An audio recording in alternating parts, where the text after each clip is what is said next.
முருகன் அப்படின்னாலே யாரு? பூமியில வாழக்கூடிய மனிதர்களினுடைய சேனாதிபதி.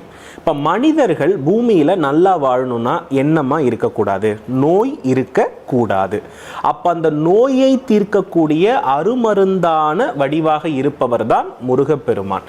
இப்ப நோயை தீர்க்கக்கூடியது மனித உடம்புல எது அப்படின்னு எடுத்துக்கிட்டோம்னா 6 ஆதார சக்கரங்கள். அதாவது மூலாதாரத்திலிருந்து ஆரம்பித்து 6 ஆதார சக்கரங்கள் முடிந்து 7வது ஆதாரமாக சகசிராரம் அப்படின்னு ஒன்று இருக்கிறது.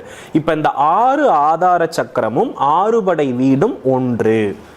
அப்போ இந்த இடத்துல மூலாதார சக்கரம் அப்படின்னு எடுத்துக்கிட்டோம்னா அது எதை குறிக்கும் என்றால் பழனியை குறிக்கும். மூலாதார சக்கரத்தினுடைய நிறம் சிவப்பு.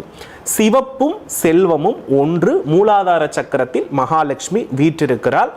இன்றளவும் மகாலட்சுமி இருக்கக்கூடிய இடம் தமிழகத்தில் 2. ஒன்று பழனி, இன்னொன்று ஸ்ரீரங்கம். இது இரண்டும் தான் தமிழகத்தில் மிகப்பெரிய பணக்கார கோவில்.